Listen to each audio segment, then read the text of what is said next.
O histórico Concílio Universal Vaticano II aproximou-se de uma enorme pompa e ostentação.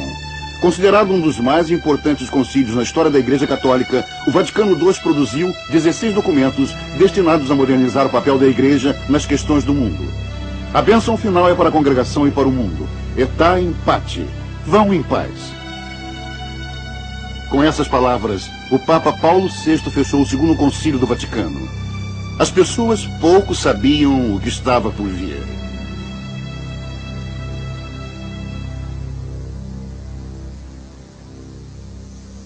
Desde o Vaticano II, as décadas têm sido turbulentas.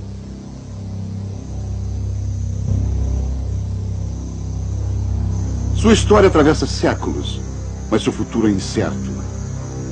A Igreja Católica Romana é uma igreja em crise. Catolicismo. Crises de fé. Versão brasileira dubla mix. Distribuição Apocalipse Vídeo. Os indícios da presente crise estão espalhados. Os católicos estão insatisfeitos. A assistência à missa tem caído. Os confessionários têm sofrido um declínio ainda maior. As finanças estão críticas. O déficit tem se tornado um modo de vida.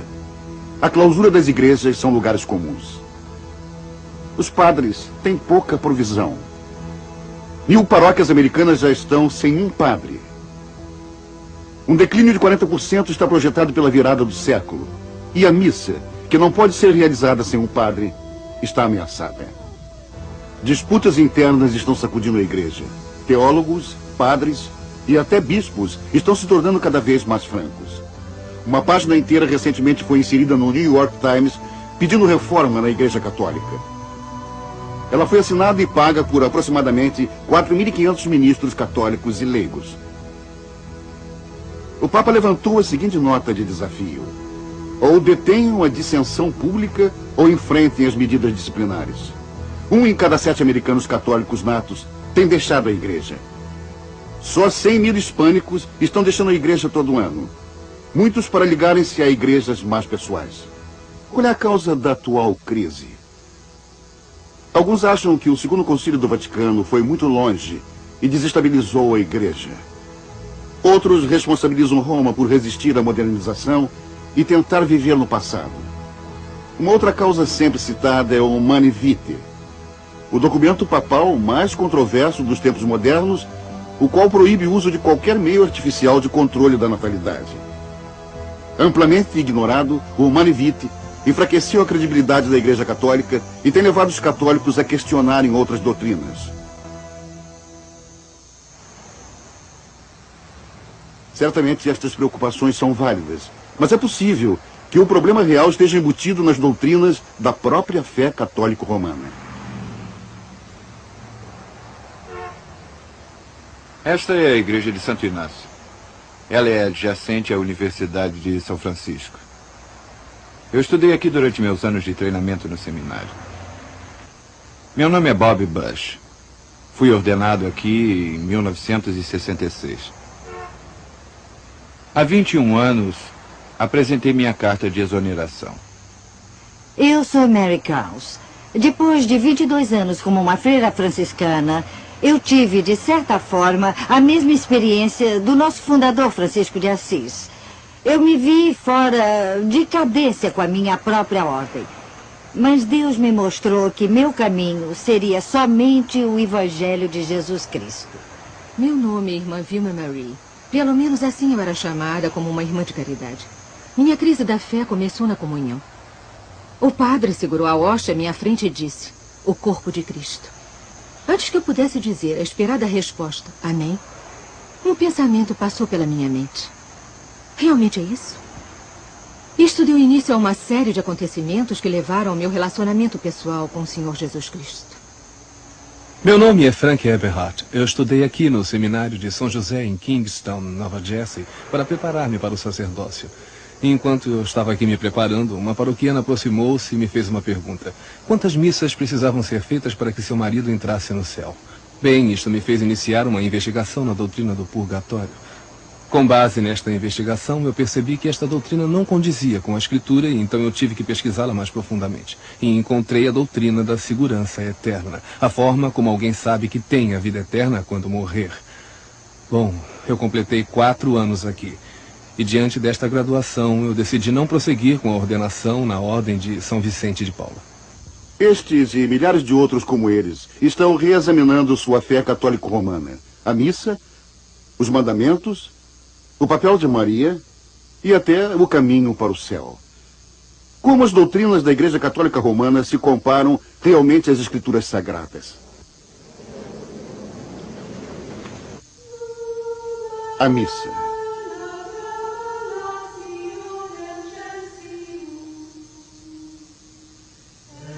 A missa é o centro da experiência católica. E todos os católicos são solicitados a participarem a cada semana. Jesus Cristo instruiu seus seguidores a tomar o pão e o vinho em memória dele. Mas, ao contrário da maioria das denominações cristãs, a Igreja Católica Romana ensina que o pão e o vinho são mais do que simbólicos. O padre realmente transforma o pão no corpo de Cristo. Uma milagrosa mudança acontece.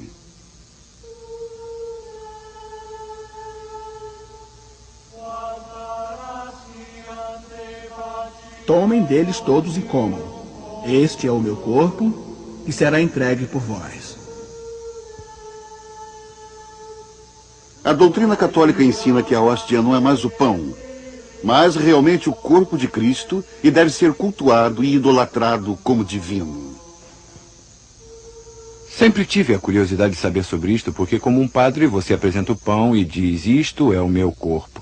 E você é ensinado a acreditar que o pão se transforma no corpo de Jesus e você o levanta para as pessoas para o adorarem.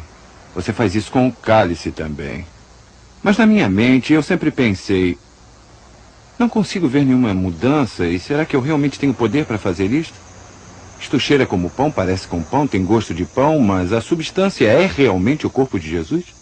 Como a Igreja sustenta que uma transformação acontece apesar de todas as evidências externas serem contrárias, usa-se uma teoria chamada transubstanciação. Teólogo católico, padre John Boyle, da Escola Jesuíta de Teologia. A transubstanciação simplesmente significa que o que antes era pão e vinho é agora o corpo e o sangue de Cristo, e nós o tomamos fisicamente porque somos físicos. E isto é a fisicalidade da vida. A Igreja baseia a transubstanciação nos ensinamentos de Aristóteles. Seu conceito de matéria do 3º século a.C. considerava que tudo consiste de 2 partes, acidentes e substância. Acidente é descrito como a aparência exterior da matéria. Substância é a essência interior. Embora esta ideia tenha sido desde então descartada pela ciência moderna, a Igreja Católica não somente aderiu a ela, como foi mais longe, sustentando que a essência interior pode mudar, enquanto a aparência exterior permanece a mesma. A transubstanciação é o fundamento sobre o qual a missa repousa. Os católicos são ensinados que o padre pode transformar o pão de modo que Cristo pode ser oferecido como um sacrifício real, uma oferta pelos pecados dos vivos e mortos.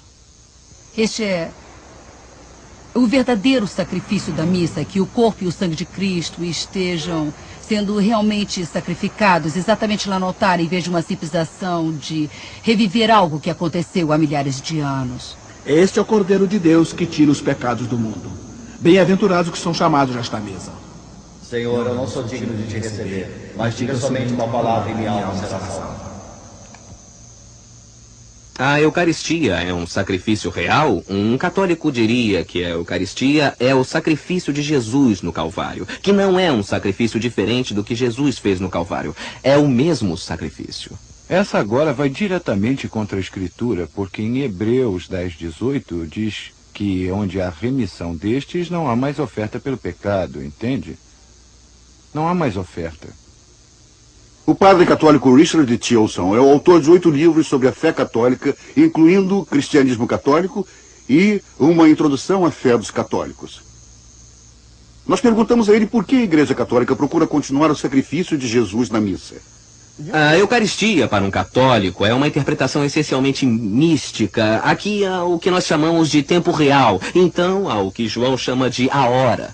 E a hora está presente em todo momento. Se pudéssemos abrir nossos olhos para esta realidade. E assim a Eucaristia, fazendo presente o sacrifício através da história, ajuda a abrir os olhos para o que realmente está acontecendo, continuamente. Que Deus está continuamente, através de Jesus Cristo, reconciliando o universo com Ele mesmo. Isso nos permite entrar pessoalmente naquele momento e sermos reconciliados com Deus repetidas vezes. E para um católico, isto prossegue ante o sacrifício do Calvário. Mas se o sacrifício do Calvário não começa naquele ponto, ele começa realmente na fundação do mundo. Ele avança na história e também volta na história. Outras denominações cristãs celebram que o sacrifício está terminado. Nós perguntamos ao padre Shilson por que a Igreja Católica escolhe enfocar sua continuidade. Por que não deixá-lo terminado?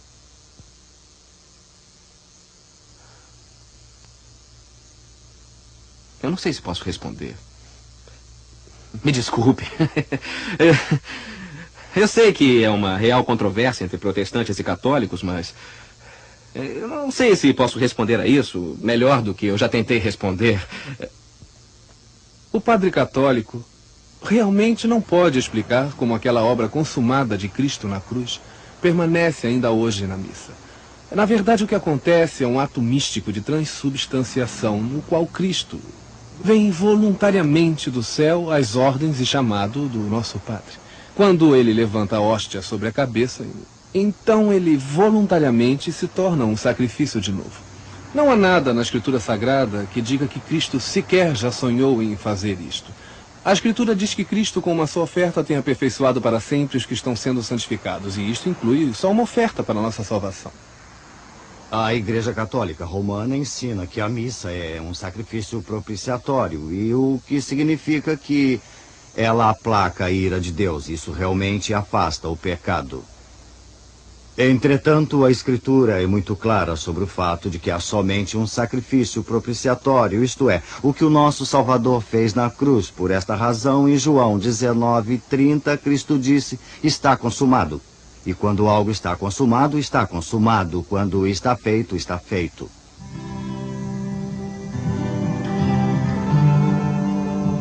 Imagens.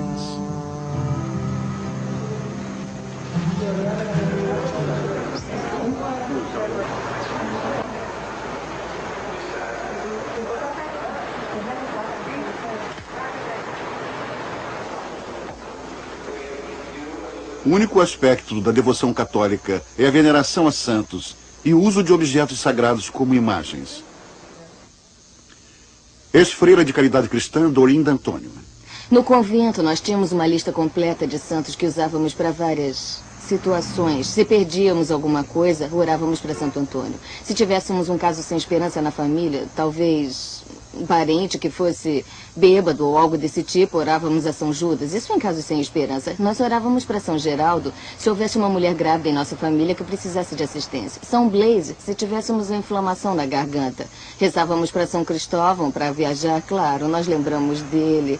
E em elevadores. No convento nós tínhamos um elevador para as freiras mais velhas e naquele elevador estava esta medalha de São Cristóvão. Era espantoso. Nós tínhamos pequenas estátuas de Maria e José, São José para a paz de criação. Tínhamos pequenas estátuas bem no peitoril da janela, esperando e rezando para que a estátua impedisse de chover em determinado dia. Não farás para ti imagem esculpida, nem figura alguma do que há em cima do céu e nem embaixo da terra, nem nas águas debaixo da terra. Vitor Afonso serviu como jesuíta por 21 anos. Não te encurvarás diante delas ou as adorarás. É o mesmo termo. Apesar de ser parte dos 10 mandamentos da Bíblia Católica, a Igreja Católica omite este mandamento do catecismo. Ainda assim, ele continua com 10 mandamentos. E como ainda continuam sendo 10? Eles pegam o último mandamento, que é não cobiçarás a mulher do teu próximo, não cobiçarás a casa do teu próximo, nem o seu servo, nem a sua serva, nem o seu boi, e nem o seu jumento, nem coisa alguma do teu próximo. E eles dividem este mandamento em 2. Assim, o 9 é, não cobiçarás a mulher do teu próximo, e o 10º, não cobiçarás bem algum do teu próximo. Dessa forma, eles têm 10 mandamentos. Isto é desonesto, isto é trapaça. Mudaram os 10 mandamentos. Mas por que eliminaram o 2º mandamento? Porque há muito interesse em se fazer estátuas. Embora as escrituras fossem claras, as tradições da igreja foram seguidas. Ave Maria, cheia de graça, o Senhor é convosco. Bendita sois vós entre as mulheres, bendito é o fruto do vosso ventre, Jesus. Ave Maria, Mãe de Deus, rogai por nós, pecadores, agora e na hora de nossa morte. Amém. Ave Maria, cheia de graça, o Senhor é convosco. Bendita sois vós entre as mulheres, bendito é o fruto do vosso ventre. Os 100 anos que precederam o Segundo Concílio do Vaticano foi chamado Século de Maria. Durante esse período, a Igreja Católica desenvolveu muitas doutrinas novas concernentes a Maria.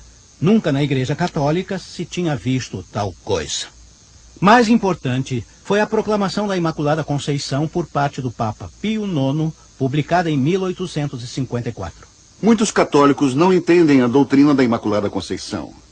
Um número ainda menor tem conhecimento de que esta doutrina contradiz a Escritura. Esta é a doutrina que diz, basicamente, que a bem-aventurada Virgem Maria teve um filho, Jesus Cristo, através do Espírito Santo. O fato de Deus ter engravidado Maria para ter Jesus, sem ter acontecido o sexo carnal, sem relação carnal. A maioria das pessoas e católicos não entende esta doutrina. Ela não tem nada a ver com o nascimento virginal de Jesus Cristo. Todos os católicos e cristãos acreditam que foi um nascimento virginal. O pai de Jesus não foi um homem. Os católicos acreditam que Maria, quando era pequena, quando foi concebida no útero de sua mãe, não teve a mancha do pecado original. Isso significa que ela já estava salva, ela era sem pecado. Isto não é o que a Escritura diz. Só Jesus foi sem pecado, porque todos pecaram e destituídos estão da glória de Deus. Maria era uma pecadora. A própria Maria disse que era uma pecadora em Lucas. No seu cântico, onde declarou: a minha alma engrandece ao Senhor e o meu espírito exulta em Deus, meu Salvador. Maria disse que necessitava de um Salvador. Todos pecaram e destituídos estão da glória de Deus. Todos caíram.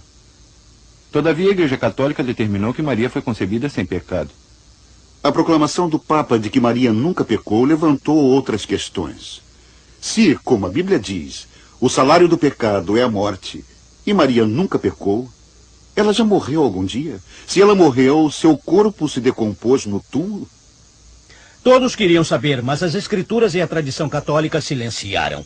400 bispos e 8.000 padres e membros de ordens religiosas enviaram perguntas a Roma esperando por resposta. 8 milhões de católicos leigos também assinaram requerimentos. Finalmente, em 1950, o Papa Pio XII proclamou que Deus levou Maria corporalmente ao céu. Esta doutrina é conhecida como a Assunção de Maria. Bart Brewer foi um padre carmelita, uma ordem devota a Maria. A virgindade perpétua de Maria, a Imaculada Conceição de Maria e assim por diante são doutrinas obrigatórias, são ditas leis divinas. Os católicos não podem rejeitar estas doutrinas. Se eles as rejeitarem, ao que eles chamam de um anátema, há uma maldição para qualquer católico romano que rejeitar um dogma oficial com respeito a Maria, a mãe de Jesus Cristo. Os padres católicos serão honestos em nos dizer que, na verdade, esta doutrina não tem fundamento na Escritura. E qual é a origem da doutrina da Assunção de Maria? Você não vê nada definitivo na Escritura sobre isto, mas você acha um tipo de base. Porém, eu diria que a doutrina da Assunção tem a sua origem na devoção das pessoas através dos séculos. Quando a prática religiosa das pessoas se torna a fonte da doutrina, o sentimento popular é colocado acima da revelação divina. Dessa forma, a distorção da verdade se torna inevitável.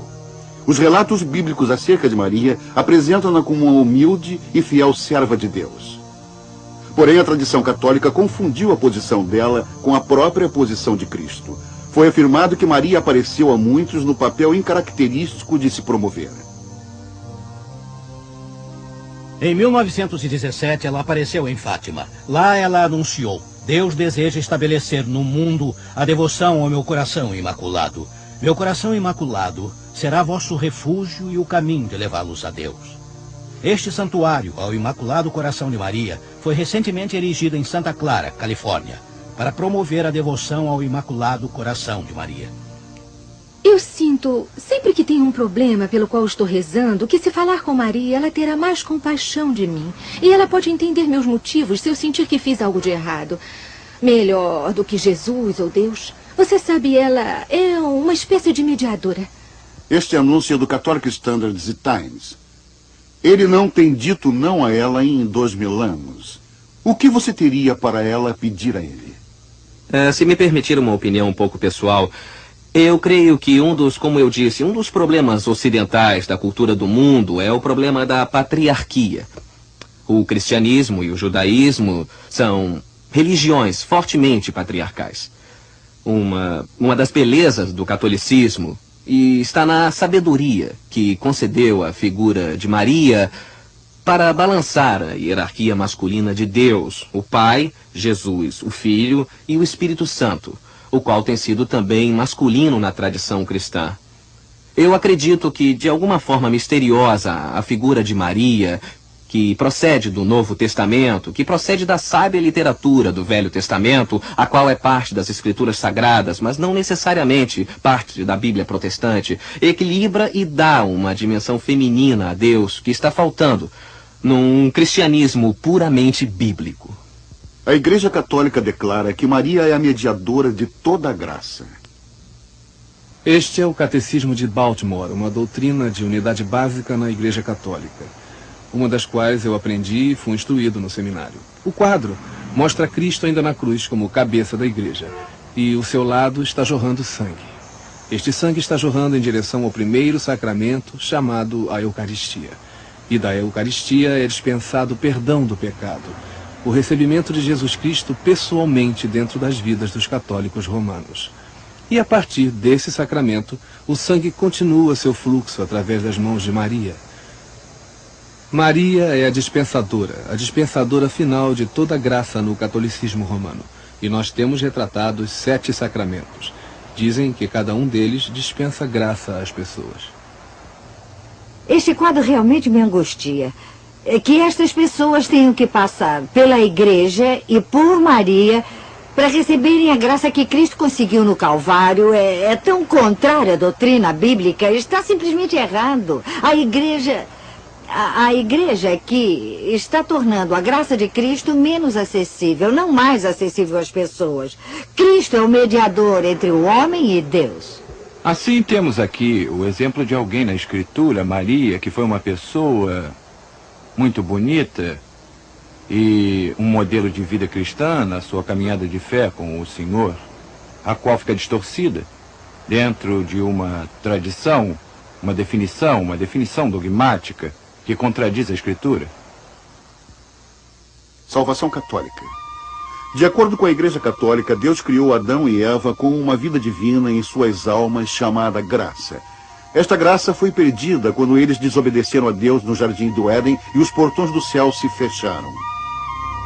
Cristo restaurou esta graça morrendo na cruz.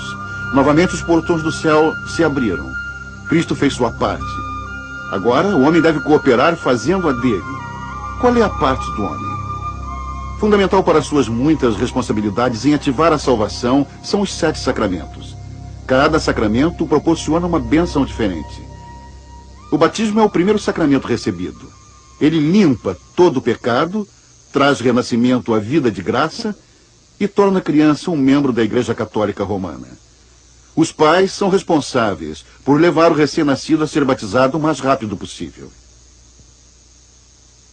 Peter, eu te batizo em nome do Pai, do Filho e do Espírito Santo. Amém. A Crisma concede força especial do Espírito Santo para fugir da tentação e defender a fé católica. O sacramento do matrimônio proporciona ajuda ao casal para a vida conjugal. O católico permanece na vida de graça, a não ser que cometa um pecado mortal como imoralidade, embriaguez ou ausência à missa a cada domingo. Estes pecados mortais são punidos pela eterna separação de Deus. Os pecados mortais devem ser confessados a um padre. No sacramento da reconciliação, o padre concede absolvição no momento em que a pessoa recita as palavras rituais. Através do sacerdócio da igreja, Deus te deu perdão e a paz. E eu te absolvo dos teus pecados, em nome do Pai, do Filho e do Espírito Santo. Amém. O padre recebe o poder de absolver pecados e celebrar a missa através do sacramento das ordens sacras. Os últimos sacramentos preparam a alma para passar pela morte. A família chama o padre para administrar confissão, unção do doente e santa comunhão. A condição da alma no momento da morte determinará o destino eterno do católico. Aqueles que morrerem fora da graça passarão a eternidade no inferno. Enquanto aqueles que morrerem em estado de graça irão para o céu, a maioria precisa sofrer primeiro no purgatório. Lá a pessoa paga por pecados passados confessados, como também pecados veniais não arrependidos, como mentiras secundárias ou ira, os quais a igreja considera menos sérios. Este fardo é carregado pela família inteira, porque eles acham que podem encurtar o tempo de seu amado falecido no purgatório, oferecendo suas próprias boas obras e sofrimentos. A missa é particularmente uma oferta eficaz. Esta é a razão por que os católicos proferem missas pelas pessoas. Elas vão a uma paróquia e dão algum dinheiro, terão assim uma missa rezada por seus parentes mortos. Mas quando você examina as escrituras, você observa todas as partes. Gênesis, Êxodo, Levítico, faz toda esta trajetória até o livro do Apocalipse, examina tudo e não há purgatório lá. Apesar de ser uma crença obrigatória, muitos católicos estão confusos sobre a doutrina do purgatório. Nunca pensei em purgatório. Eu penso nisso como uma ideia antiquada. Eu nunca pensei nisso. Eu tenho sentimentos muito confusos sobre isso. Eu não tenho muita certeza. Eu tenho membros da minha família que estão falecidos. Só espero que tenham ido realmente para o céu, ao invés de estarem esperando para obter seu caminho para o céu, ou que rezem para que eles entrem lá, como aprendemos quando crianças. Pode alguém realmente interceder para que eles entrem no céu, ou a própria pessoa obtém seu caminho para o céu? O problema com esta doutrina, obviamente, é que em nenhum lugar a Escritura diz que podemos pagar por nossos pecados. Não podemos fazer obras por eles. Na verdade, em Efésios, capítulo 2, versículos 8 e 9, nos diz: porque pela graça sois salvos por meio da fé. Isso não vem de vós. É dom de Deus, não vem das obras para que ninguém se vanglorie. Desta forma, nós nunca poderíamos pagar por nossos próprios pecados. Esse presente nos foi dado, um pagamento feito por Jesus Cristo. Outro problema com o purgatório é que ele nos sugere que Cristo não teria sido capaz de pagar a pena total por nossos pecados. A Escritura diz ainda que, de uma só vez, com a morte de Cristo, ele não só nos fez cristãos, mas pagou o resgate total por nosso pecado. Porém, ensinaram esta verdade simples aos católicos? Cidade de Nova York, ponto de concentração de pessoas de todo o mundo. Catedral de St. Patrick.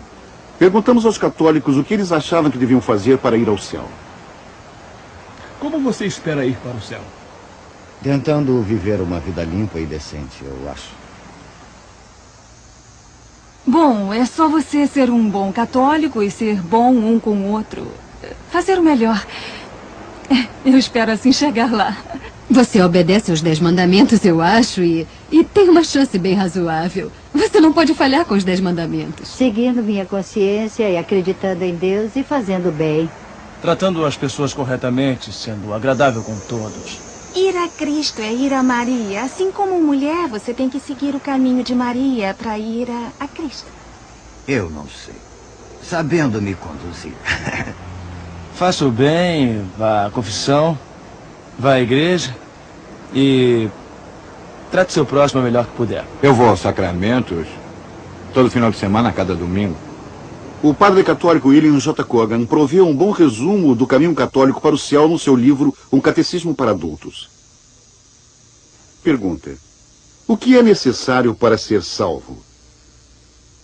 A resposta fornecida no catecismo relaciona 8 requisitos: fé, batismo, ser membro da igreja, obediência aos mandamentos, os sacramentos, reza, boas obras e permanência na graça até a morte. A Escritura não fala sobre nada parecido com isto. Na verdade, o carcereiro de Filipos, o qual, temendo por sua vida, perguntou a Paulo: o que devo fazer para me salvar? A resposta de Paulo foi muito simples: creia no Senhor Jesus e você será salvo. O Evangelho Católico Romano é um evangelho absolutamente de obras. Se a salvação é pelas obras, quanta obra você tem que fazer? Em média, o católico acha que isto leva para o céu? Bom, vamos esperar que Deus leve em consideração que você tenha feito mais bem do que mal. E por esse motivo seja merecedor de ir para o céu. Eu tenho muita obra a fazer. Por mim mesmo, né? Então pensa sobre isso. Não agora. E eu não tenho certeza de que qualquer coisa que eu tenha feito no passado possa ser reconciliada, mas eu quero dizer que não há nada horrível de qualquer forma. Eu não sou uma assassina ou nem nada parecido, mas eu acho, se Deus quiser, pelo bem que eu fiz, muito mais pelo mal, pode equilibrar isso. Eu não sei, mas eu espero. Eu estou tentando por toda a vida entrar lá quando morrer, mas eu não estou certa quanto à minha vida do jeito que tem sido. Bartbriot recorda seus esforços como um padre carmelita para tentar merecer a salvação. Mas nós castigávamos a nós mesmos ou flagelávamos a nós mesmos para mortificar o corpo. E então nós tínhamos que obter permissão especial para usar este cinto. Agora é o cinto de Santo Elmo. E este cinto ficava em volta da minha cintura ou minha coxa ou minha perna. E o propósito dessas mortificações, qualquer que fosse, dormir numa cama de madeira ou pagar promessas, qualquer que fosse o propósito, era basicamente expiar pecado, reparar o pecado. Eu entrei no convento com um desejo sincero de servir a Deus. Eu comecei a perceber que não é a sinceridade exatamente que vai nos levar ao céu. Não são as nossas boas obras, não é por nossa justiça. O que salva você é sua fé em Jesus Cristo. Isto é dom de Deus. Alguém uma vez disse que Deus fez 99% e nós temos 1% restante para terminar. Isso é totalmente falso. O Senhor fez tudo. Qualquer coisa que façamos não significa nada. Na minha primeira busca de conhecimentos, eu percebi que não podia salvar-me. Não importava o que eu fizesse, eu chegava bem perto da perfeita compreensão, mas Cristo era perfeito. Então eu precisava crer nele e depender inteiramente dele e só dele. Ele conquistou tudo. Ele conquistou a minha salvação na cruz. Eu fui ensinado a ir a Jesus através dos sacramentos, a ir a Jesus através dos santos e a ir a Jesus através do Padre. O que estou querendo dizer é que agora é diferente, porque como um cristão eu posso ir a Cristo pessoalmente. Eu pedi a Ele para ser meu Salvador e perdoar meus pecados, para pagar os pecados que eu nunca pude pagar. Nossos queridos católicos não entendem a verdadeira pessoa e obra de Jesus Cristo. Ele não é Senhor e Salvador pessoal. Então, como resultado, há um vazio, e eu acho que a Igreja Católica tenta dizer às pessoas que este vazio pode ser satisfeito participando, você sabe, dos 7 sacramentos. Desta forma, em vez de um dinâmico caminhar e conversar pessoal com o Senhor Jesus Cristo, é um ritual e cerimonial que cria a impressão de que realmente os católicos conhecem a Cristo, mas não conhecem pela própria essência do catolicismo romano. Apesar dos ensinamentos da Igreja, alguns católicos têm aprendido que a salvação é somente pela fé. Contanto que você crê em Jesus, e isso é tudo que ele pede para você, então irá para o céu. E o que você tem que crer sobre ele? Que ele morreu por você e que perdoa seus pecados se você crer nele. É tudo que ele pede. Esta mulher foi a única de dúzias de católicos que entrevistamos na Catedral de St. Patrick que parecia entender o plano de salvação. É só a laicidade que tem sido enganada? Enquanto Vitor Afonso era ainda um padre jesuíta, ficou incomodado de que a Igreja Católica não estivesse ensinando o Evangelho verdadeiro. Ele discutiu a questão com um proeminente doutor do catolicismo somente para levar o padre a compreender que ele mesmo não entendia. Finalmente, Vitor perguntou ao padre o que ele achava que o Evangelho era. A resposta do padre? Amamos uns aos outros. Eu disse que isso é o fruto. Que você ame um ao outro. Quais são as boas novas? Ele nunca conheceu. Ele nunca diria que as boas novas é que nós estávamos todos destinados ao inferno e quando Jesus veio e morreu na cruz através do seu precioso sangue, quando cremos nele, estamos salvos, temos a vida eterna. Ele não diria isso. Por quê? Não porque sejam contra Jesus. Ele não sabe disso. É um doutor das Escrituras. As Escrituras são claras, mas o erro persiste. O sacrifício da missa continua a despeito das últimas palavras de Cristo na cruz. Está consumado. As imagens são tratadas como sagradas, embora os 10 mandamentos proíbam fazê-las e curvar-se diante delas. Maria é proclamada mediadora de toda a graça, embora o Novo Testamento ensine que só há um mediador entre Deus e o homem, Jesus Cristo. E as pessoas são ensinadas que devem trabalhar pela salvação, embora a Bíblia coloque claramente que a salvação é pela graça através da fé. E isto não vem de vós, é dom de Deus. Muitos católicos modernos escolheram ignorar certas doutrinas da Igreja que consideram desatualizadas. Um conceito errado é o de que o Segundo Concílio do Vaticano mudou muitos desses dogmas. O Vaticano II não fez mudanças doutrinárias. Em outras palavras, não. Houve uma mudança de imagem, mas não de substância. Há um princípio que Roma promove sempre idem, significa sempre o mesmo. Em outras palavras, suas doutrinas dogmáticas básicas nunca podem mudar. Houve uma mudança de... Houve redefinição e reestruturação da teologia católica, mas não houve mudança real nem radical do dogma católico, porque isso destruiria o catolicismo romano. Enquanto nenhuma mudança doutrinária foi feita, o Segundo Concílio do Vaticano mudou a posição da Igreja em relação às religiões não cristãs. Ele afirmava que as pessoas de todas as religiões formam uma comunidade e que a Igreja respeita os valores espirituais, morais e culturais do hinduísmo, budismo e islamismo. Diálogo e colaboração foram encorajados. Eu mesmo estou envolvido em um PhD em budismo em Mahayana. Minha especialidade nisso é budismo tibetano. Eu escolhi o budismo porque parecia ser tão contrário ao cristianismo quanto era possível ser. Os budistas não acreditam em Deus, não acreditam na alma. E o que eu descobri, através dos meus estudos de budismo, é que, apesar das doutrinas, dos mitos, que parecem se contradizer, a realidade por detrás dessas doutrinas e mitos parecem ser os mesmos. Editores católicos parecem concordar e têm produzido muitos livros destinados a enriquecer a espiritualidade católica com religiões orientais. Um Sabor de Água. O cristianismo através de olhos taoísta-budista foi coescrito por um padre e uma freira. O Amor encontra sabedoria. Uma experiência cristã de budismo escrito por um padre jesuíta. O Vazio Budista e a Trindade Cristã, o qual mostra como o diálogo budista-cristão tem ido além do entendimento mútuo à mútua transformação. O Papa João Paulo II tomou pessoalmente a iniciativa de unir os líderes das religiões do mundo para uma reunião de oração em Assis, Itália, em 1986. Eles vieram de todo o mundo, católicos, protestantes, ortodoxos e judeus. Muçulmanos de 9 nações cantaram do Alcorão.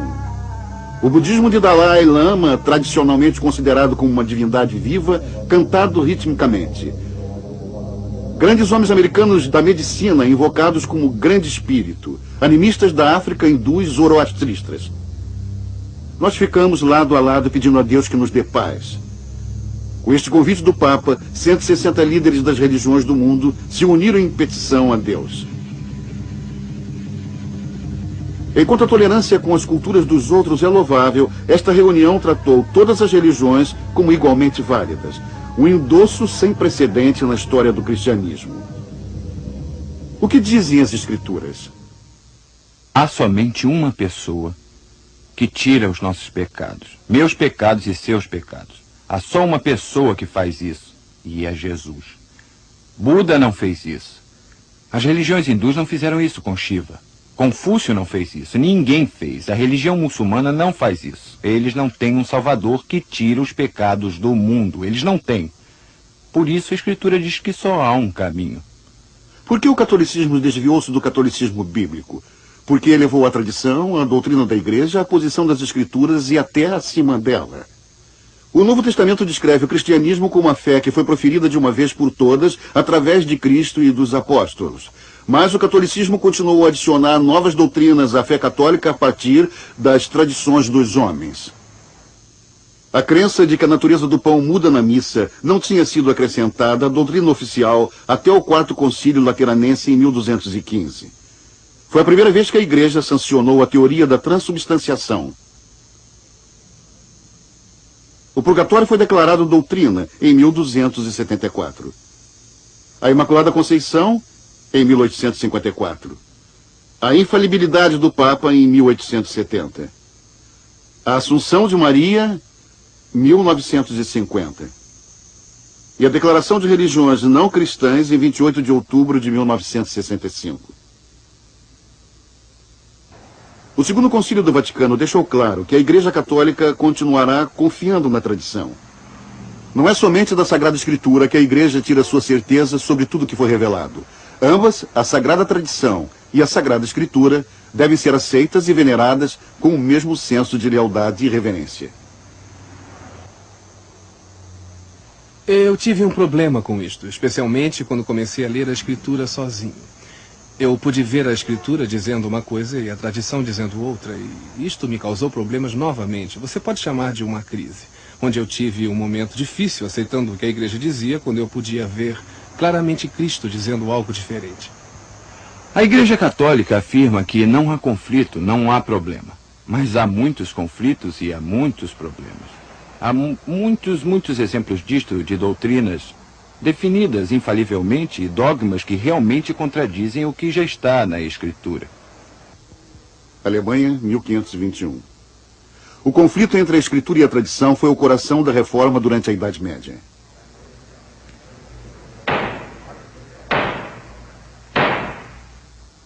Doutor Lutero.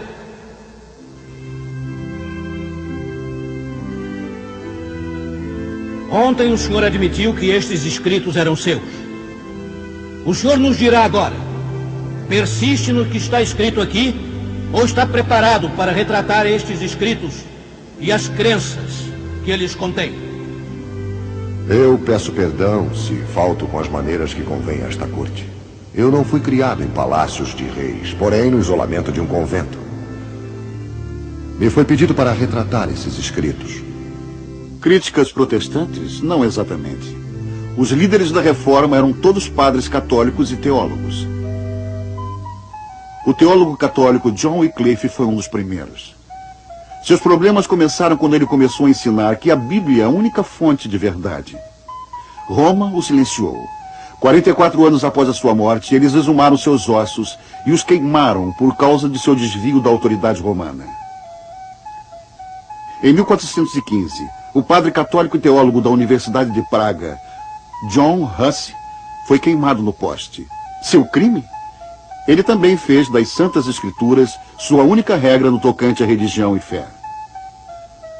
Depois de 16 anos como padre, o reformador suíço Hildreich Zwingli rompeu com a Igreja Católica quando não podia mais colocar a tradição no mesmo plano das Santas Escrituras.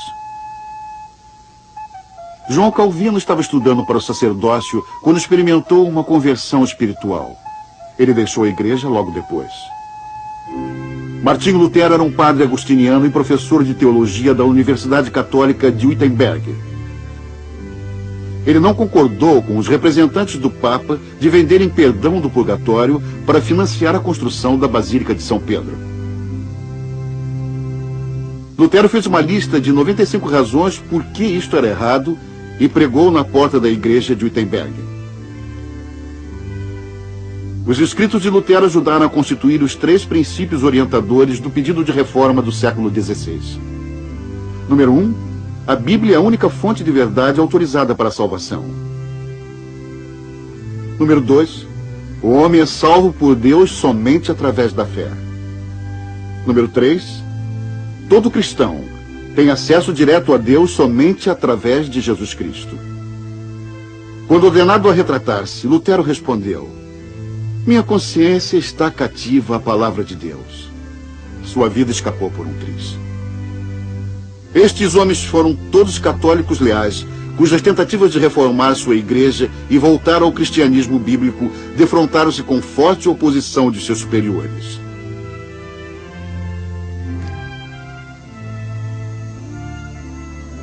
Enquanto passeava pelo campo de trigo no sábado, o Senhor Jesus também se opôs aos líderes religiosos de seu tempo sobre a tradição. Os apóstolos estavam colhendo espigas e comendo. Além disso, quando eles comiam o pão, não lavavam as mãos cerimoniosamente como os rabinos prescreviam. No 7º capítulo do Evangelho de Marcos, nós lemos que os fariseus e os escribas perguntaram a Jesus: por que não andam os teus discípulos conforme a tradição dos anciãos? Jesus não se intimidou. Ele repreendeu os líderes religiosos por elevarem os ensinamentos dos rabinos ao mesmo nível da autoridade das santas escrituras de Deus. Ele os acusou de ensinar como doutrina os preceitos de homens. Ele não podia obedecer às tradições dos anciãos sem desobedecer à palavra escrita de Deus. Ele escolheu antes obedecer a Deus do que aos homens. Muitos católicos hoje estão fazendo essa mesma escolha. Eu tinha que decidir a quem iria seguir. Seria um homem que podia cometer erros? Ou Deus que não podia mentir para mim? Tinha que abandonar por um objetivo. E eu achei que a Igreja Católica, em suas doutrinas e doutrinas infalíveis, as quais eram chamadas de dogmas, deturparam e mudaram a palavra. Eu abandonei a Igreja Católica e desisti do sacerdócio católico romano pela graça de Deus, por motivos teológicos, por motivos doutrinários teológicos. Eu comecei a perceber que a Igreja Católica não tinha a doutrina correta. Não tinham o que eu precisava em minha vida. Muitos milhares, talvez milhões de católicos abandonam por causa da teologia. Eles começaram a reexaminar as premissas ou ensinamentos à luz da santa palavra de Deus. Eu os amo. Eu amo as pessoas. Mas eu sinto muito que as doutrinas a que eles se apegam tanto não estejam de acordo com o que Deus disse ser necessário para entrar no céu. Por causa do ensino da tradição, Cristo ficou desenfatizado. Você tem Maria em lugar proeminente. Ela é apresentada como sempre virgem e sem pecado, até como Jesus Cristo mesmo. Você tem santos que são muito mais santos que nós, os quais estão no céu, que podem interceder por nós. Você tem outros símbolos no catolicismo que tomam o lugar de Jesus Cristo, ou pelo menos desenfatizam a obra de Jesus Cristo pelos católicos. Eu acho que uma razão pela qual o catolicismo não está surtindo efeito hoje, está em crise, é porque há uma falta de fé no próprio Evangelho do Senhor. Muitos de vocês irão dizer: bem, nós estamos há muito tempo na Igreja Católica e temos o bastante de Jesus. Todo este ajoelhar-se, ir à missa de domingo e receber Jesus na comunhão é tudo. Irmãos e irmãs, isso não é Jesus. Isto não é Jesus. E esta não é a mensagem inspirada pelo Espírito Santo como está registrada nas Escrituras. O caminho católico de salvação é uma falsa esperança, pois este não é o Evangelho de Jesus Cristo encontrado no Novo Testamento. Deus nos adverte daqueles que viriam e pregariam um outro Jesus, um espírito diferente e um evangelho diferente. Desiludidos com as doutrinas católicas, muitos têm finalmente voltado para o amparo da Bíblia. Estes católicos ficaram surpresos com o que encontraram. Essa graça era algo que você não podia merecer, e isso me surpreendeu, porque sempre pensei na Igreja Católica que você poderia obter a graça através da confissão. Em todo tempo eu pensei que isso estava na igreja, ou indo à missa, ou cumprindo penitência, sendo bom. Mas eu não sabia que é aceitando Jesus como seu Senhor e Salvador, e através do sangue que você é salvo. Que ele foi o único que veio para levar todos os pecados, até os meus, quando eu pensava que não prestava para nada. Ele morreu por mim. Ele veio porque eu precisava de um salvador. E não havia outro jeito de entrar no céu. E quando ele estava na cruz, ele me tinha particularmente em sua mente. eu sempre vou lembrar, estando completamente dominada por este pensamento, que ele tinha o meu nome em sua mente. John e Jane Delice receberam a vida eterna enquanto estudavam a primeira epístola de João. Jane era uma professora no sistema de escola paroquial católico. Havia um versículo que dizia que você pode saber que tem a vida eterna. E eu estava muito confusa e desorientada porque não entendia como podia realmente saber que poderia ter a vida eterna. Descobrimos que somente a obra de Jesus Cristo foi suficiente para que entremos no céu. E não foi nada que eu fiz, mas foi tudo que ele fez. E foi crendo nele e na sua obra consumada na cruz. Cada uma dessas pessoas tem, desde então, abandonado a Igreja Católica. Não é o que estamos abandonando, mas em que estamos entrando. Não é o que está atrás de nós, eu quero dizer... É como quando os pioneiros vieram para o oeste. Não era o que eles estavam deixando para trás, era para onde estavam indo. E nós estamos indo para uma nova vida em Jesus. Nós estamos entrando na vida eterna. Quando Jesus morreu e me salvou, eu recebo isso da glória eterna a Deus em toda a eternidade.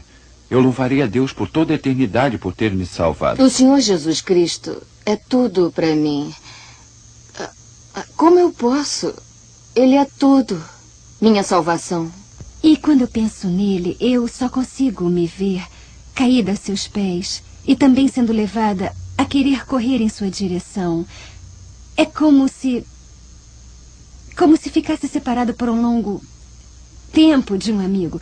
E você quer estar com ele, mas essa reverência é tremendamente inspiradora. É só um sentimento de nunca querer sair de sua presença.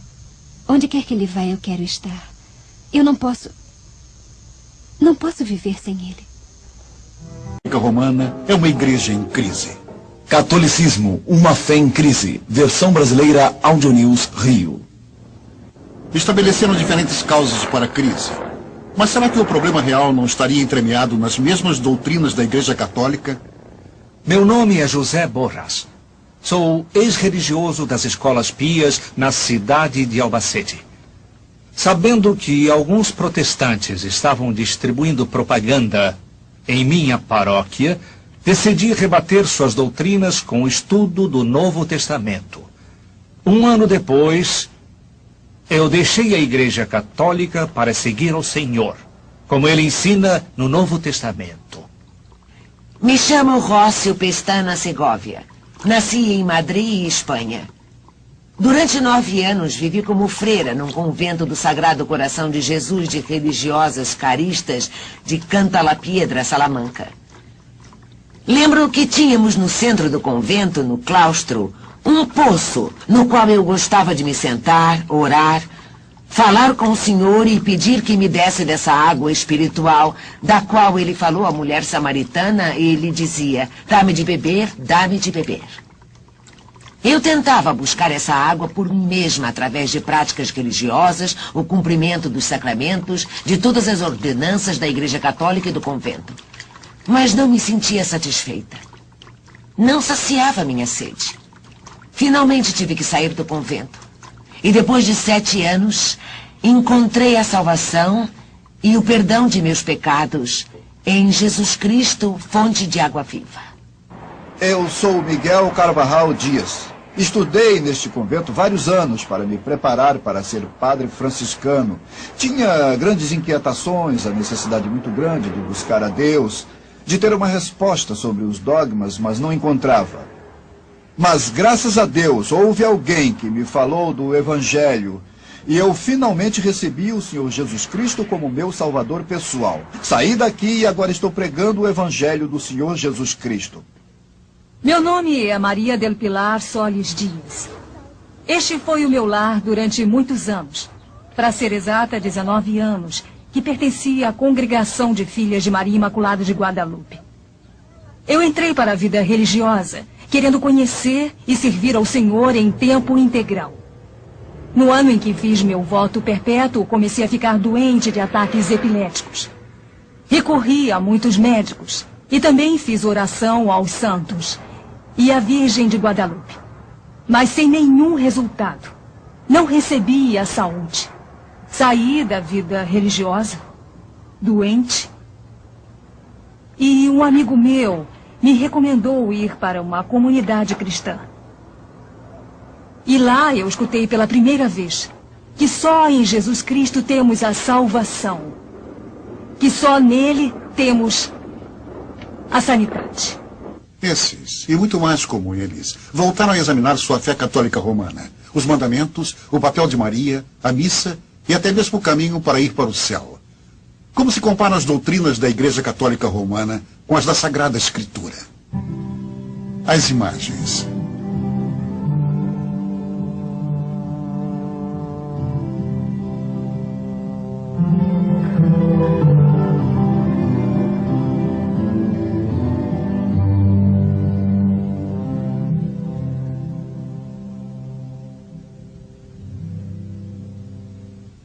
Um aspecto único da devoção católica romana é a veneração de santos e o uso de objetos sagrados, como, por exemplo, as estátuas.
O problema com as imagens é que as pessoas, principalmente o povo e as pessoas simples, recorrem às imagens e oram para elas e creem que elas vão conceder as coisas que elas pedem. E isso vai contra o que ensina a palavra de Deus. Êxodo 20, 3 e 4. Na Bíblia Católica diz: não terá outro Deus que a mim. Não farás esculturas de imagem alguma do que há no alto dos céus, nem do que há embaixo da terra, nem do que há nas águas embaixo da terra. A Igreja Católica tem sua própria lógica a respeito desse mandamento, e assim ela se permite ao luxo de esconder esse segundo mandamento. Não farás imagem como uma adição ao fim do primeiro, em vez de pôr em seu lugar como segundo mandamento. Amar a Deus sobre todas as coisas, o primeiro mandamento. O segundo, não tomarás o nome de Deus em vão.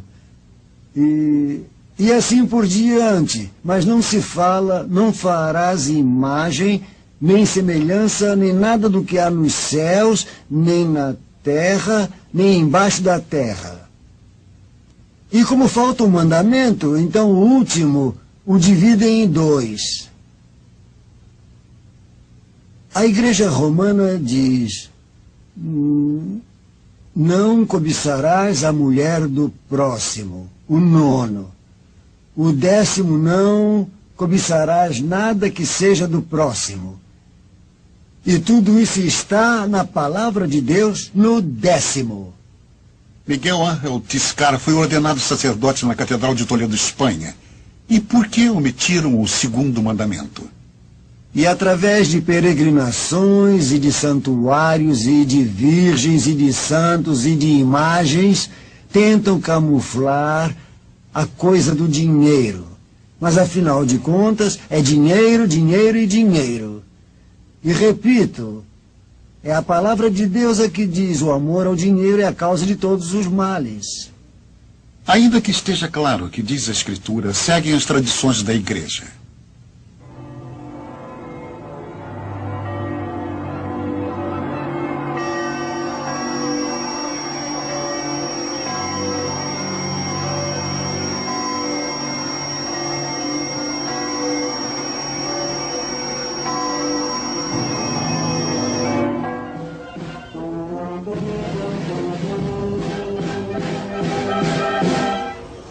Os 100 anos anteriores ao Segundo Concílio Vaticano foram designados como o século mariano. Da maior importância foi a proclamação da Imaculada Conceição pelo Papa Pio IX em 1854. Muitos católicos não compreendem bem a doutrina da Imaculada Conceição e eles também muito menos perceberam que contrariam as Escrituras. Pode explicar a Imaculada Conceição? Não sei como responder. Pode explicar a doutrina da Imaculada Conceição? Nós pensamos que Nossa Senhora foi coberta pelo Espírito Santo e foi assim que ela concebeu seu filho, sem a participação de um homem. Foi propriamente o Espírito Santo que interveio. Por isso é que Jesus é o Filho de Deus e por isso é que ela é corredentora. Nem mesmo o padre explicava corretamente a Imaculada Conceição. Simplesmente, o Papa definiu que Maria foi concebida sem pecado original. Juan Sanz Pascual foi ordenado sacerdote na Espanha, no seminário de Madrid, Alcalá. Desde o princípio de seu ser, no ventre de sua mãe, ela é sem mancha, sem pecado original. Isso é o que significa Imaculada Conceição, que foi concebida sem pecado original. Agora, essa doutrina da Imaculada Conceição vai contra o que diz exatamente na Palavra de Deus. Em Romanos 3, 23, a Palavra de Deus diz, porquanto todos pecaram. Ela diz, e não podemos dizer que Maria é enganadora e mentirosa. Ela diz em Deus, meu Salvador. Logo, Maria foi salva. A proclamação do Papa de que Maria nunca havia pecado suscitou outras questões. Se, como a Bíblia diz que o salário do pecado é a morte, e Maria não pecou, morreu? E se morreu, se decompôs o corpo no sepulcro? Todos queriam saber. Mas tanto as Escrituras como a tradição católica guardavam silêncio a respeito disso. 400 bispos e membros das ordens religiosas enviaram solicitações a Roma pedindo resposta. 8 milhões de leigos católicos também assinaram pedidos. Finalmente, em 1950, o Papa Pio XII proclamou que Deus havia tomado corporalmente Maria aos céus. Essa doutrina é conhecida como a Assunção de Maria. A Virgem não morreu. Ela dormiu. Então, ao acordar de seu sono, os anjos vieram levar seu corpo e sua alma para o céu. E hoje é a festa da Assunção. A Virgem entrou de corpo e alma para o céu, como Jesus Cristo entrou depois da ressurreição.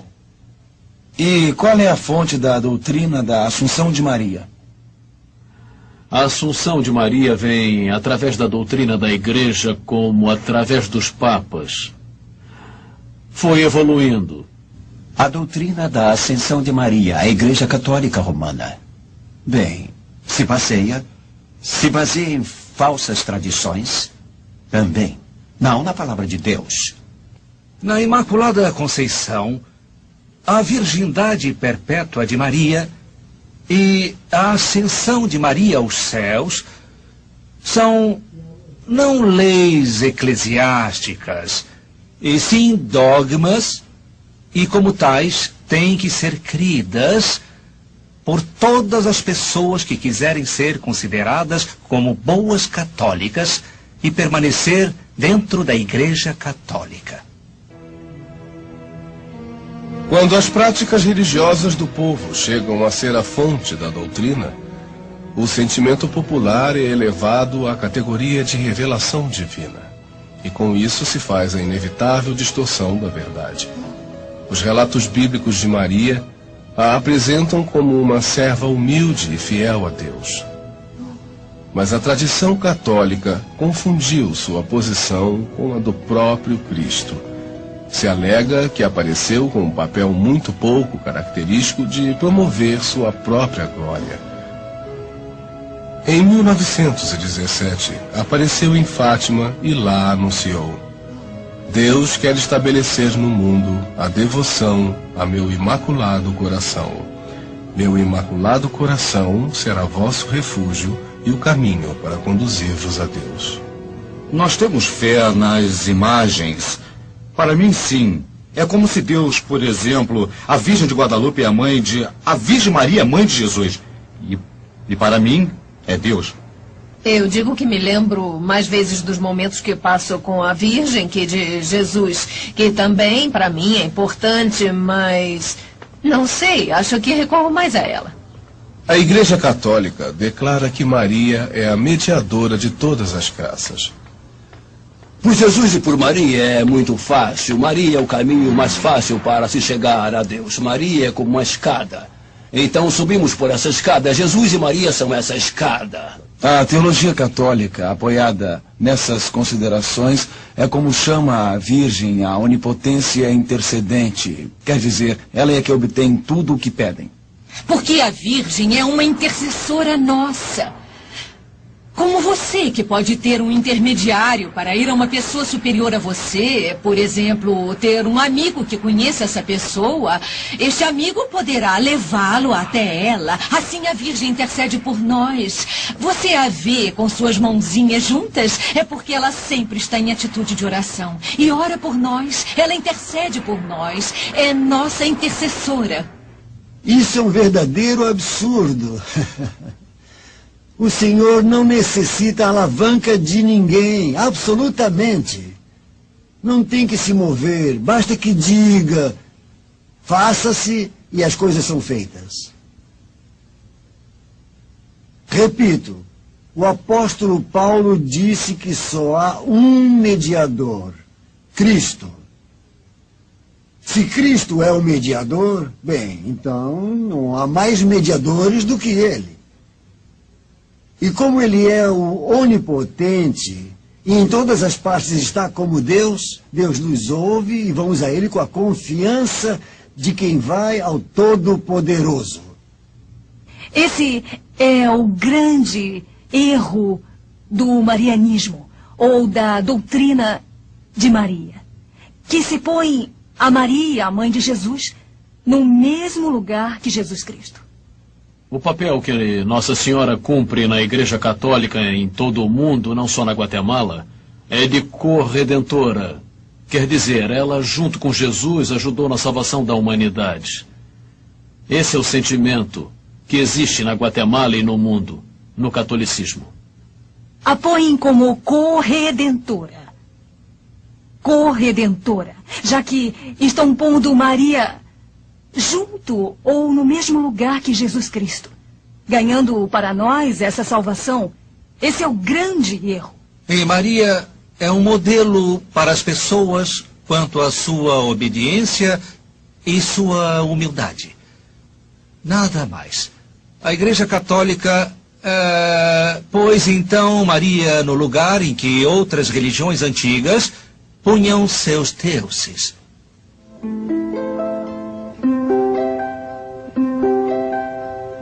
A missa.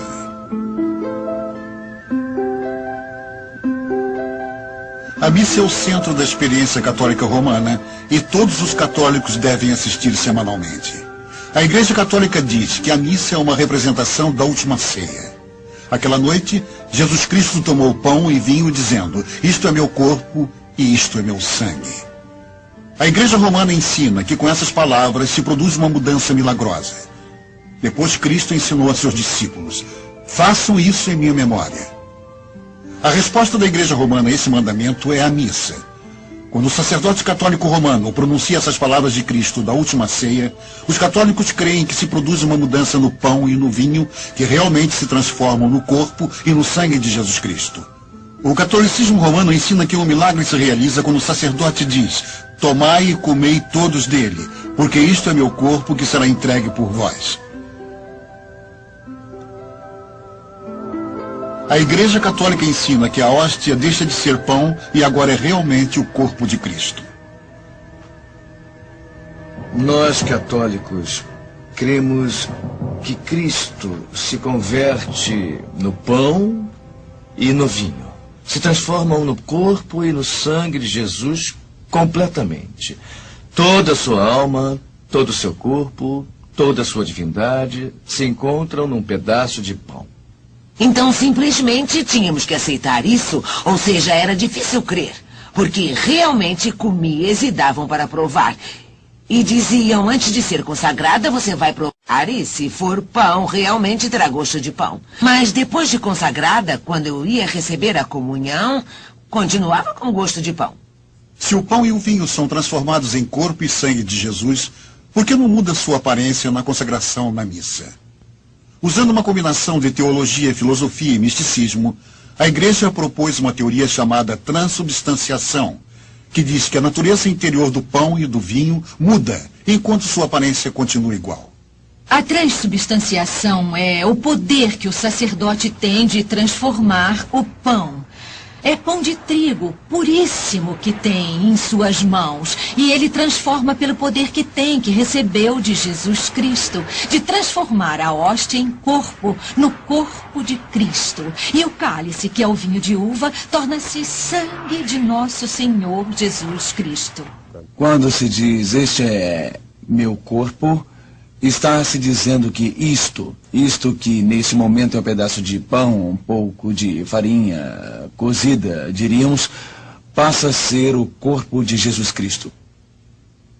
Mas sendo que o pão não muda sua aparência, não teria mais sentido se compreendêssemos as palavras, este é meu corpo, no sentido figurado? Por acaso Jesus não empregava o sentido figurado em seus ensinamentos?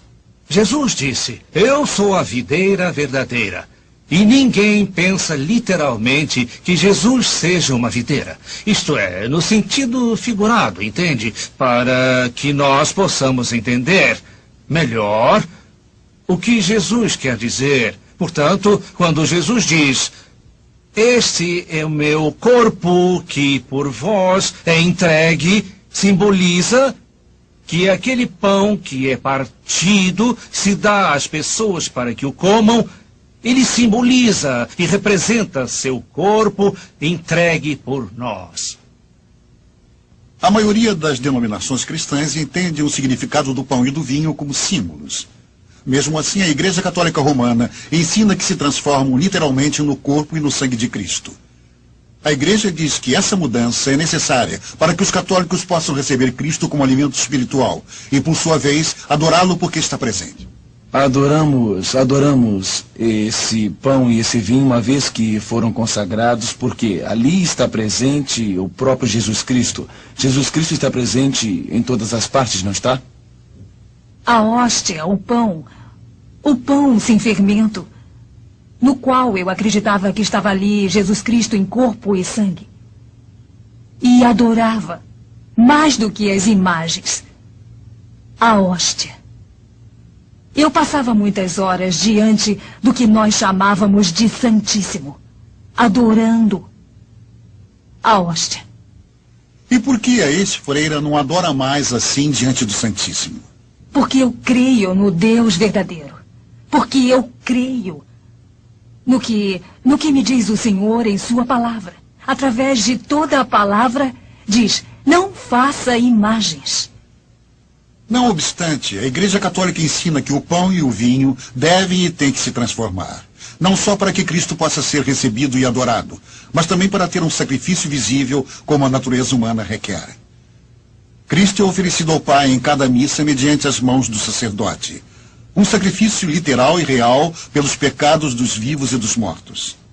A Santa Missa, para os católicos, é realmente um sacrifício no qual Cristo outra vez volta a se oferecer na cruz. Mas é um sacrifício incruento, quer dizer, sem sangue. É inconcebível que tenha que continuar morrendo todos os dias por nossos pecados como se sua obra não fosse suficiente. Ele precisa repetir uma, outra e outra vez. O que é isso? Estamos desvalorizando o sacrifício de Cristo na cruz. Não, ele é Deus. Ele não é nenhum homem que morreu por nós. Ele é Deus. E sua obra é mais do que suficiente. A salvação.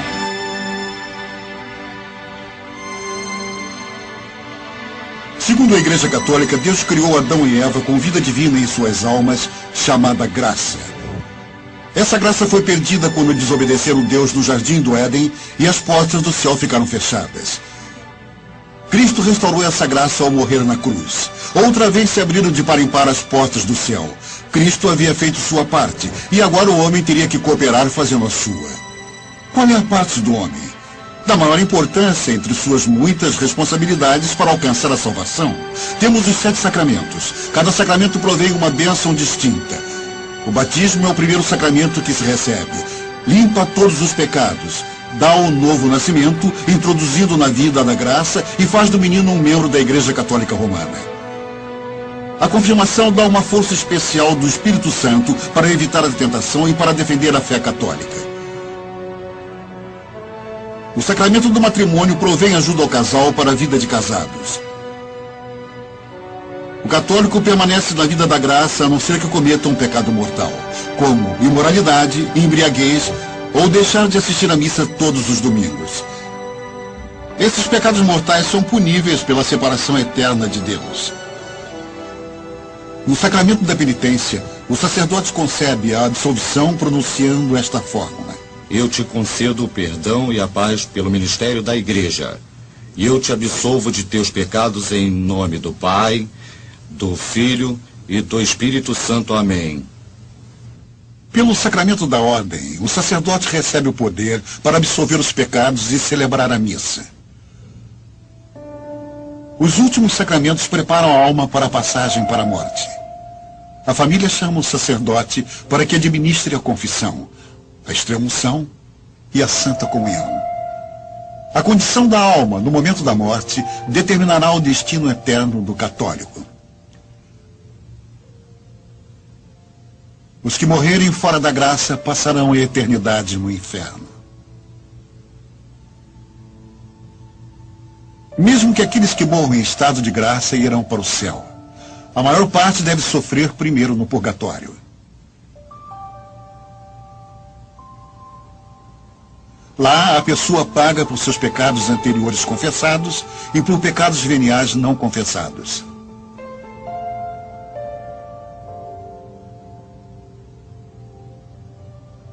Um lugar, talvez um lugar feio, horrível, onde fazem você se arrepender de tudo que cometeu aqui na Terra. É o que penso. Ai, não sei. Imagino que seja um momento transitório para podermos terminar de ganhá-lo. Né? Como aqui, como as coisas estão muito ruins, você diz: minha mãe, quando vou me aliviar. Acho que deve ser assim. Por quê? Porque, diz a Igreja, para chegar a Deus, tem que chegar puros. Tem que chegar puros. Então, o purgatório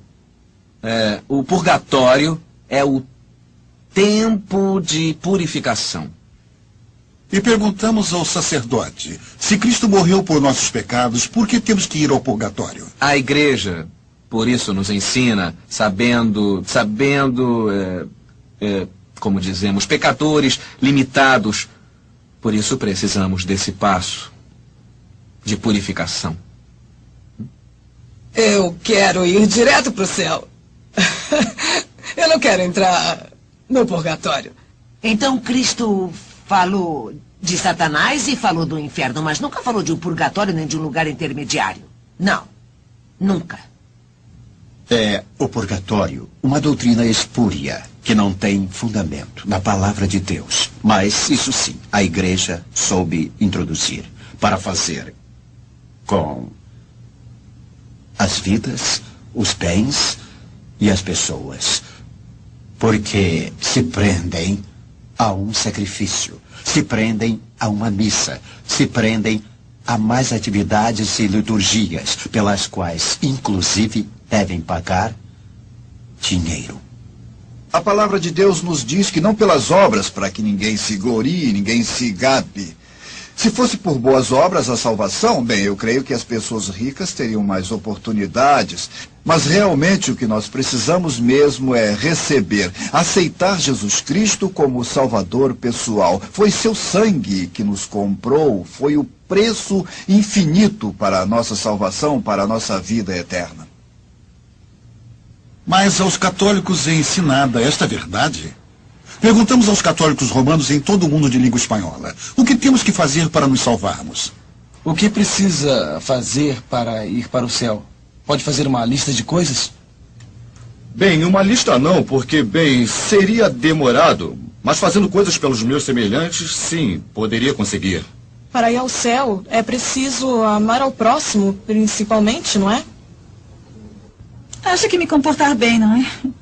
Eu preciso fazer orações e fazer boas ações e me aproximar de Deus e ajudar ao próximo e perdoar aqueles que me tratam mal. Os sacramentos são necessários para ir para o céu, porque cada vez que eu me aproximo dos sacramentos, eu recebo o sim de Deus. Eu espero ir para o céu se eu fizer boas ações e se eu cumprir com o que Jesus me pediu. Estou cumprindo com a lei de Deus e fazendo com que os demais a cumpram. Não pecar, não matar e não roubar. Eu penso que a pessoa tem que ser boa aqui na Terra e ajudar o próximo que nos ajuda. Guilherme J. Kogan, padre católico, nos dá um bom resumo do caminho católico para se ir para o céu. Em seu livro, Catecismo para Adultos, pergunta: o que é necessário para se salvar? A resposta que esse catecismo dá aponta 8 requisitos: a fé, o batismo, amando a Deus e seus semelhantes, obedecendo seus mandamentos, recebendo os outros sacramentos, especialmente a Santa Comunhão, orando e fazendo boas ações, preservando a amizade com Deus até a morte.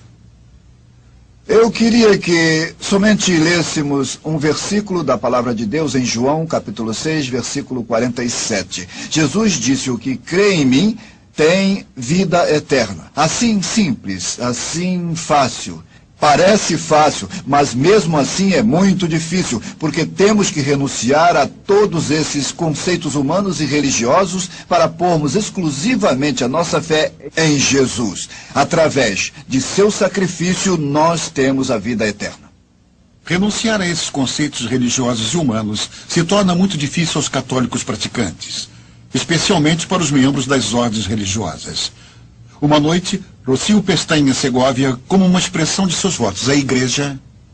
Eu gravei uma cruz a fogo vivo como se marca o gado. Eu pus uma cruz no fogo e quando estava vermelha, eu pus um lenço na boca para não gritar, para que ninguém ouvisse. O evangelho católico, a doutrina católica é um evangelho à base de obras.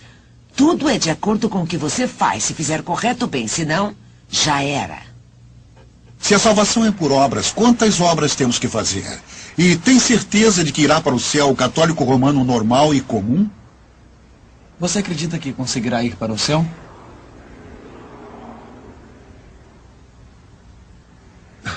Não sei. Isso é coisa que só Deus decide. E você? Eu acho que... Bom, ninguém sabe de nada. Todos esperamos o que está por vir. Eu acho que é isso. Não sei. Não sei. Ajudo no que posso e... Bem, se estou para ir para o céu, tudo bem. Se não, como não sei se o verei, bom, não posso, não tenho certeza. Não, eu não vou dizer que eu vou entrar, mas... Pelo menos eu estou fazendo um esforço bem grande. Eu não sei dizer. Acho que é difícil, ainda mais hoje em dia. Sei lá, eu me acho... Não me considero tão boa para merecer isso. Se depois eu conseguir, pode ser, mas não acredito. Claro que sim, claro. Para que me servem 47 anos de sacerdócio. Bem, ir para o céu... Eu acho que ir para o céu seria se eu fosse perfeita. E isso é impossível. Miguel Carvajal lembra de como procurava obter a salvação quando ainda pertencia aos franciscanos. Dentro da Igreja Católica, especialmente na ordem franciscana, que é uma ordem muito mística, se fazia todo tipo de sacrifício. 3 vezes por semana, segundas, quartas e sextas, nesse templo muito grande, com as portas fechadas à noite, nós nos despíamos e nos batíamos com umas correntes de 5 pontas de aço que se chamavam disciplinas. E com isso nos agredíamos até terminar todo o Salmo 51. Na Bíblia Católica é o Salmo 50. E dizíamos: livra-me, ó Deus, segundo a tua misericórdia. Essa carga do pecado foi posta sobre os ombros sobre a cruz de Cristo. E Cristo resgatou de uma vez por todas, por todos os nossos pecados. Tanto a culpa quanto a pena foram resgatadas uma vez por todas por Cristo, nosso Salvador. As doutrinas não salvam ninguém. Quem salva é o Salvador. E o Salvador fez tudo tão simples. Aquele que vem a mim eu não ponho para fora, disse. Pois vamos ao Senhor. Aquele que crê em mim já passou da morte à vida, pois vamos crer nele. Efésios 2, 8 e 9 diz o mesmo, porque pela graça sois salvos, mediante a fé. E isso não vem de vós, é dom de Deus, não pelas obras, para que ninguém se vanglorie. Então é pela fé. E isso é dom de Deus, não é pelas obras.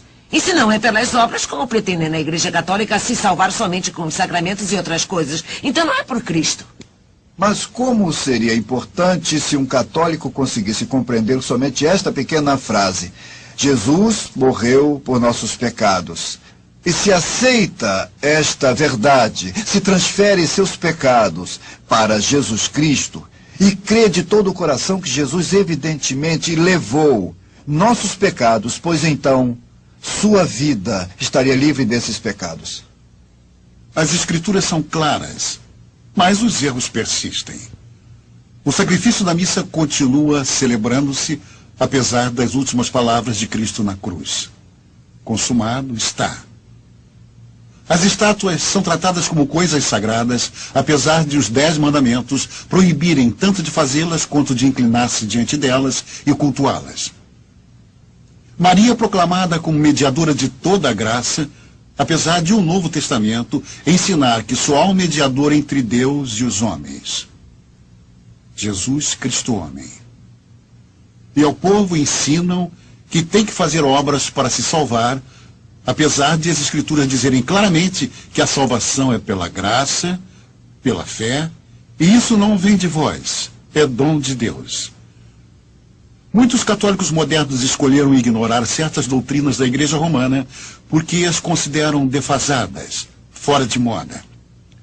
Um erro bastante comum que existe hoje é a ideia de que o Vaticano II mudou muitos desses dogmas.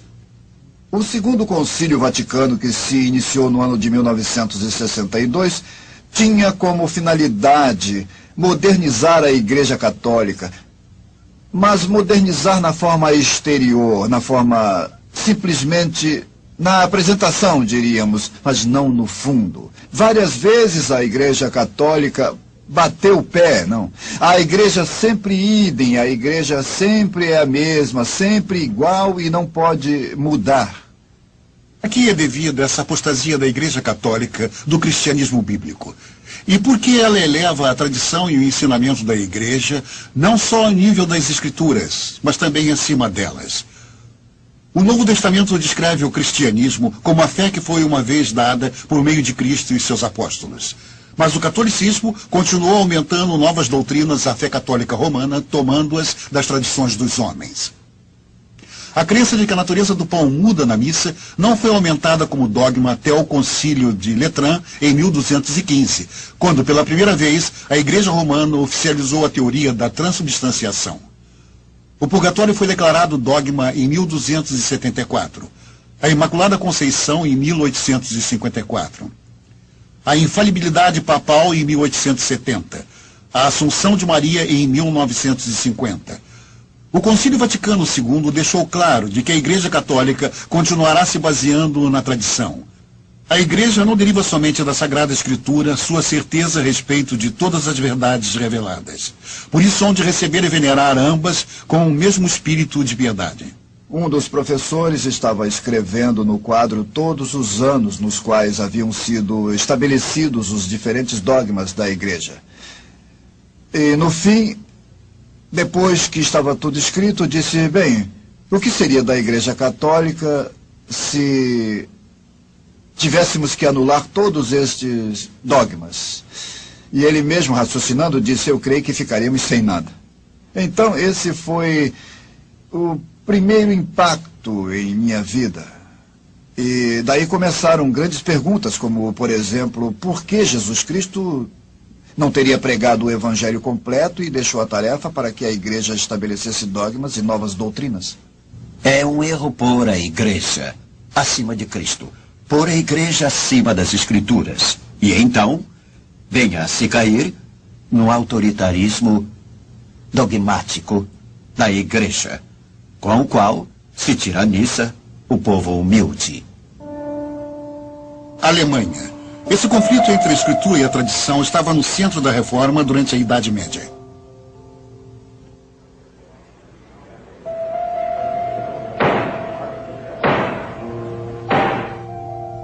Doutor Lutero, ontem o senhor confessou que estes escritos são seus. Diga-nos agora, se o senhor insiste no que está escrito aqui, ou se está preparado para se retratar desses escritos e das crenças contidas neles. Peço perdão se sou julgado faltoso quanto aos modos que convém a esta corte. Mas me pedem que me retrate.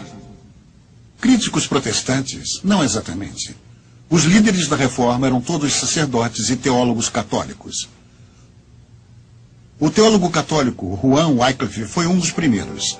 Seus problemas começaram quando começou a ensinar que a Bíblia é a única fonte de verdade. Roma o silenciou e 44 anos após a sua morte, o exumaram e queimaram seus ossos, por seu distanciamento da autoridade de Roma. Em 1415, o sacerdote e teólogo católico da Universidade de Praga, John Russ, foi queimado na pira. Qual foi seu crime? Também havia feito das Sagradas Escrituras sua única regra em questões de fé. Depois de 16 anos como sacerdote, Eurico Zwinglio rompeu com a Igreja Católica quando não pôde mais pôr a tradição no mesmo nível que as Sagradas Escrituras. João Calvino estava estudando para o sacerdócio quando experimentou a conversão espiritual. Deixou a igreja logo depois. Martim Lutero era sacerdote e professor de teologia na Universidade Católica de Wittenberg. Se opôs a que os representantes do Papa vendessem perdões para evitar o purgatório, a fim de financiar a construção da Basílica de São Pedro. Lutero redigiu uma lista de 95 razões pelas quais isso era um erro e colocou na porta da igreja de Wittenberg. Os escritos de Lutero ajudaram a formar os 3 princípios reitores do chamamento à reforma do século XVI. A Bíblia é a única fonte de verdade para a salvação. O homem é salvo por Deus mediante uma só fé. Cada crente tem acesso direto a Deus só por meio de Jesus Cristo. Quando ordenaram que ele se retratasse, Lutero respondeu: minha consciência é cativa da palavra de Deus. Escapou vivo por muito pouco. Esses homens foram todos católicos leais, cujas tentativas de reformar a sua igreja e devolvê-la ao cristianismo bíblico os colocaram diante de uma vigorosa oposição por parte de seus superiores. Este é um antigo problema. Certa vez, enquanto andava por um trigal num dia de sábado, o Senhor Jesus teve também um choque a respeito da tradição com os líderes judeus de seu tempo. Seus discípulos estavam recolhendo espigas de trigo e comendo-as. Além disso, enquanto comiam seu pão, não lavavam cerimoniosamente as mãos, de acordo com os ensinamentos dos rabinos. No capítulo 7 do Evangelho de Marcos, lemos que os fariseus e os escribas perguntaram a Jesus: por que não andam seus discípulos conforme a tradição dos anciãos? Jesus não se intimidou. Ele repreendeu os líderes religiosos por elevarem os ensinamentos dos rabinos ao mesmo nível que a palavra sagrada de Deus. Os acusou de ensinarem por doutrinas e preceitos de homens. Não podiam obedecer à tradição dos anciões sem desobedecerem à palavra de Deus. É preferível obedecer a Deus antes do que aos homens. Na atualidade, muitos católicos estão tomando essa mesma decisão. Eu abandonei a Igreja Católica quando percebi que ela não seguia os ensinamentos que há no Novo Testamento. Tenho uma grande carga em meu coração por todas as pessoas católicas e em especial pelas religiosas. Porque eu sei que tem muita gente dentro do catolicismo que busca sinceramente o Senhor Jesus Cristo. Busca sinceramente adorar o Pai e viver uma vida no Espírito. Mas não consegue pela idolatria. Depois que eu encontrei Cristo, eu tive que deixar a Igreja Católica, absolutamente por razões de doutrina. Não tinha nenhuma outra razão, porque eu os amo, eu vivi, eu nasci na Igreja Católica e tudo, mas minha vida e minha consciência são incompatíveis com esse tipo de doutrina. Não é uma mudança de religião, mas é uma mudança de vida. É um encontro verdadeiro com Deus. É uma experiência pessoal. Muitos de nós cremos que estivemos na verdade, mas a verdade é Jesus Cristo, não é a religião. E espero que vocês, senhores católicos, possam perceber que há algo mais importante, algo mais valioso. É a oferta mais importante que vocês jamais puderam encontrar em sua vida, que é a vida eterna, através da salvação do Senhor Jesus Cristo. A verdade não está na religião, e sim em Jesus Cristo mesmo. O caminho da salvação católica romana é uma esperança falsa, porque não é o Evangelho de Jesus Cristo o que o Novo Testamento nos apresenta. Desiludidos com a doutrina católica romana, muitos estão recorrendo à Bíblia buscando respostas. Esses católicos se surpreenderam ao encontrar o que a Bíblia Sagrada diz. A primeira coisa que me chocou foi que a salvação é um dom de Deus, por graça e não por nada que nós façamos, que trazíamos uma tradição diferente, nos comportarmos bem, ir à missa aos domingos, confessar, etc. Um dom de Deus no qual nós não temos que fazer nada, mas simplesmente crer no Filho de Deus, crer que ressuscitou dos mortos pelo poder do Pai. Disse na cruz, consumado está, não tem nada mais a se fazer. A Igreja Católica não vai te dar essa liberdade que Cristo te dá. Eu temia a morte porque não estava seguro do céu. Eu não sabia para onde iria. Então eu via que na Bíblia garantia que neste mundo se pode saber se alguém está salvo. O que nos salva é o sangue de Cristo, crendo que Ele é o Salvador e nosso Senhor pessoal da nossa vida para que possamos entrar no céu. Que sacrifício poderia eu fazer para merecer entrar, Senhor, e vê-lo face a face quando eu morrer? Nenhum. Eu estou seguro de que vou para o céu, porque não se prende, não se baseia em meus feitos, em minhas conquistas, mas que o Senhor Jesus Cristo prometeu que Ele esteve preparando um lugar para mim, porque eu o aceitei. E foi isso que me surpreendeu, que ninguém me disse essas coisas. Eu tinha que aprender pela Bíblia.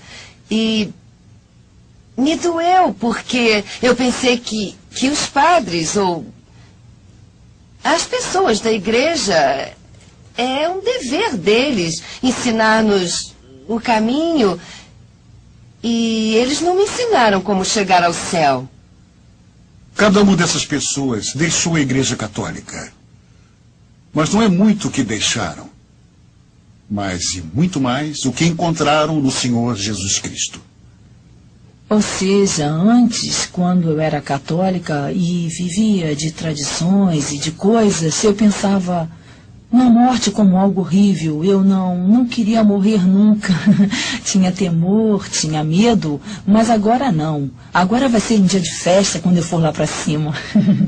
Para o céu, para vê-lo face a face. Vai ser muito bonito.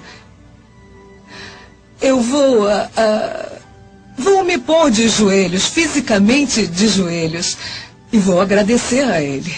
Por mim, nada mais posso fazer. Não há nenhuma obra que eu possa fazer. Ele já fez tudo por mim. E o que eu poderia fazer? E eu não merecia tal sacrifício. Que o próprio Deus viesse morrer por mim. Creio que o adorarei por toda a eternidade. Sim. De ella sal, tú mi amada, ven y sígueme. Olvídala y al monte ven, donde por ti morí. Como flores que al envejecer